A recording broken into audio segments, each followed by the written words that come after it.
এই দিকটা মনে হয় বেশ ভালো মাছ হবে। তাহলে শুরু করে দিই। আ, আ, আহ।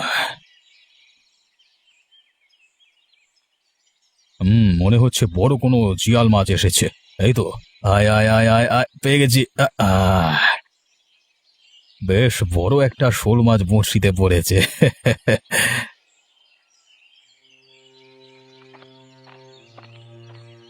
কি ব্যাপার আলাউদ্দিন মিয়া, আপনি এই ঘাটে এসেছেন কেন? এই ঘাটে তো আপনার আসবার কথা নয়। আপনার ঘাটে গিয়ে আপনি মাছ ধরছেন না কেন? এটা তো আমার ঘাট। রশিদ মিয়া, আপনাকে এত কথা বলতে কে বলেছে? ঘাট জারি হোক, আমার নাম আলিমুদ্দিন। আমি যে ঘাটে চাইবো সেই ঘাট থেকে মাছ ধরতে পারবো, বুঝেছেন? আলিমুদ্দিন, এটা কিন্তু বেশি বাড়াবাড়ি হয়ে যাচ্ছে। তুমি গ্রামের মোড়লের কথা অমান্য করছো। আমি কিন্তু তোমার নামে নালিশ করব। আরে রাশেদ মিয়া, আপনি যা ইচ্ছা তাই করতে পারেন। আমার কাছে কিছু যায় আসে না। এই কানটায় মাছ ধরলে ভালো মাছ পাওয়া যায়, তাই আমি এখান থেকে মাছ ধরবো। আলিমুদ্দিন, তুমি এই কাজটা কিন্তু ভালো করছো না। আমি কিন্তু ভালো হবে না বলে দিচ্ছি। রশিদ চাচা, আপনি আমার থেকে বয়সে অনেক বড়, তাই আপনাকে আর বেশি কিছু বলছি না। চুপচাপ এখান থেকে চলে যান। আর শুনুন, আপনি যা ইচ্ছে তাই করতে পারেন। আমি এই ঘাট থেকেই মাছ ধরবো। প্রতিবার ভালো না আলিমুদ্দিন, তুমি আমার ঘাট ছেড়ে এক্ষুনি চলে যাও, নইলে কিন্তু গ্রামের লোক জড়ো করবো। যাও বলছি, যাও। আমি আজকে চলে যাচ্ছি, কিন্তু আজকের এই ব্যবহার আমার চিরদিন মনে থাকবে। সেই হিসেব আমি নেবই, আপনি মনে রাখবেন।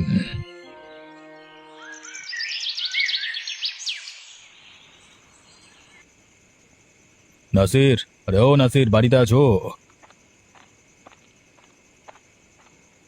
আরে আলিমুদ্দিন চাচা, আসুন আসুন, নিশ্চয়ই কোনো গুরুত্বপূর্ণ বিষয় নিয়ে আমার বাড়িতে এসেছেন, না হলে সচরাচর তো আপনি আমার বাড়িতে আসেন না। নাসির, তুমি ঠিক ধরতে পেরেছো। আমি সত্যিই একটা গুরুত্বপূর্ণ বিষয় নিয়ে তোমার সাথে কথা বলতে এসেছি। আলিমুদ্দিন চাচা, বলুন তো, আপনি কি কথা বলতে এসেছেন? আমি এসেছি ওই রশিদ খুড়োর বিষয়ে কথা বলতে। ওই বুড়ো প্রচুর বার বেড়েছে। ওর একটা গতি করতে হবে, না হলে আমাদের ভবিষ্যতে সমস্যা হয়ে যাবে। এই বুড়ো আবার আপনাকে কি করেছে? আজকে সকালে আমি বিদেশে পাড়ি গেছিলাম মাছ ধরবার জন্য। আমার ঘাটে অনেকক্ষণ বসেও আমি একটাও মাছ পেলাম না। এরপর আমি ঘুরতে ঘুরতে রশিদ মিয়ার ঘাটের কাছে গিয়ে মাছ ধরা শুরু করলাম এবং একটি বড় শোল মাছ ধরতে পেরেছিলাম। বাহ চাচা বাহ, তুমি তোমার ঘাটে মাছ পাওনি, কিন্তু রশিদ কুড়োর ঘাটে গিয়ে একখানা ভালো মাছ ধরতে পেরেছে, সমস্যা কোথায়? সমস্যা তো এখানেই। আমি যখন মাছ ধরছিলাম তখন রশিদ খুড়ো এসে আমাকে বাধা দেয়। আমাকে আইন দেখাচ্ছিল। বলছিল আমি কেন ওর ঘাটে বসে মাছ ধরছি, এটা তো ওর নাম। গ্রামের মোড়ল ঠিক করে দিয়েছে এসব। আলিমুদ্দিন চাচা, রশিদ কুড়ো তো ঠিক কথাই বলেছে। গ্রামের মোড়ল সবার জন্য বিলের ঘাট নির্ধারিত করেছে। যে যার ঘাট থেকে মাছ ধরতে অন্যের ঘাটে মাছ ধরলে তাকে কিছুদিনের জন্য মাছ ধরা থেকে বিরত থাকতে হবে, এটা তো জানি, নিয়ম আছে। সে তো আমি জানি নাসির, তাই জন্যই তো তোমার কাছে এসেছি। এত নিয়ম মেনে চললে আমাদের মাছ ধরবার ধান্দা লাটে উঠবে। আলিমুদ্দিন চাচা, কথাটা তুমি ঠিকই বলেছো। গ্রামের মোড়লের আইন অনুযায়ী চললে সত্যি আমাদের মাছ বেচার ব্যবসা বন্ধ হয়ে যাবে। সেই জন্যই তো আমি বলছি একটা ব্যবস্থা করতে হবে। ওই বুড়ো আমাকে ধমকি দিয়েছে, আমাকে নাকি গ্রামের মোড়লের কাছে নিয়ে যাবে, আমার নামে নালিশ করবে। তাহলে তো এই পুরো রশিদ করে যদি তোমার নামে নালিশ করে, তাহলে তো তোমাকে গ্রামের মোড়ল হিসেবে শাস্তি এবং কিছুদিনের জন্য মাছ ধরা থেকে বিরত থাকতে হবে। সেই জন্যই তো তোমার কাছে এসেছি। ওই রশিদ খুড়োর একটা ব্যবস্থা করতে হবে। ও থাকলে আমাদের বাড়া ভাতে ছাই দেবে। আপনি কি ঠিক বলতে চাইছেন? আমি এটাই বলতে চাইছি যে ওই বুড়ো রশিদ মিয়ার এক পা আগে থেকেই কবরে ঢুকে আছে। তাহলে সম্পূর্ণ দেহটাকে কবরে ঢুকিয়ে দেওয়ার ব্যবস্থা করি দুজন মিলে, তাই না? তাহলে এই কাজটা কি করে কালকে যখন রশিদ খুড়ো গ্রামের মোড়লের কাছে আমার নামে নালিশ করতে যাবে, তখন তাকে মুখ চাপা দিয়ে ধরে ওই বিলের পাড়ে নিয়ে গিয়ে খাল্লাস করে দেব। তারপর বিলের জলে ফেলে দেব।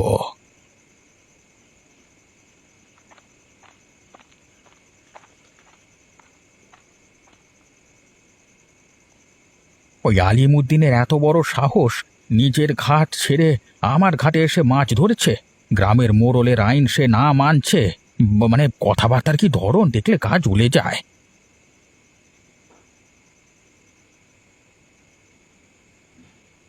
কি হয়েছে শুনি? অমন বিড়বিড় করছো কেন? কারো সাথে কোনো মতবিবাদ হয়েছে নাকি? আর বলো না, ওই আলিমুদ্দিন তারই সাথে। তার সাথে আবার কি কি নিয়ে বাদ বিবাদ হলো? হ্যাঁ, আমি আজকে বিলের ঘাটে মাছ মারতে গেছিলাম। সেখানে গিয়ে দেখলাম ও নিজের ঘাট ছেড়ে আমার ঘাটে বসে মাছ মারছে। আমি যখন ওকে জিজ্ঞেস করলাম, ও আমার উপর তেড়ে উঠল। ওই আলিমুদ্দিন একটা মস্ত বড় বদমাইশ লোক, ওর সাথে কোনো তর্ক বিতর্কে যেও না। হ্যাঁ আব্বা, আমিও শুনেছি আলিমুদ্দিন চাচা খুব বাজে লোক, ওনার সাথে কোনো ধরনের প্যাচালের মধ্যে যেও না। আমিও কাউকে ডরাই না, ওই বদমাইশ আলিমুদ্দিনকে আমি শিক্ষা দিয়ে ছাড়বো। বললাম না, ও লোক ভালো নয়, ওর সাথে কোনো বিবাদ করো না। হ্যাঁ আব্বা, আমি ঠিকই বলছে, ওই লোকের সাথে কোনো বিবাদ করতে যেও না। দাঁড়া না, আমি ওই গ্রামের মোড়লের কাছে গিয়ে সমস্ত ঘটনা খুলে বলবো। ওই বিলের ঘাটে মাছ ধর আমি বন্ধ করে দেব, তারপর দেখি ও কি করে খায়। এত করে বলছি, কথা কেন শুনছো না? ওই লোক ভালো না, ওর সাথে আর কোনো কথার মধ্যে যেও না। আমি অন্যায়কে প্রশ্রয় দেবো বলো? অন্যায় করেছে, ওর বিরুদ্ধে আমি মোড়লের কাছে গিয়ে নালিশ করব। ওকে একটা শিক্ষা দেওয়া উচিত, না হলে ওর আস্পর্ধা দিন দিন বেড়ে যাবে।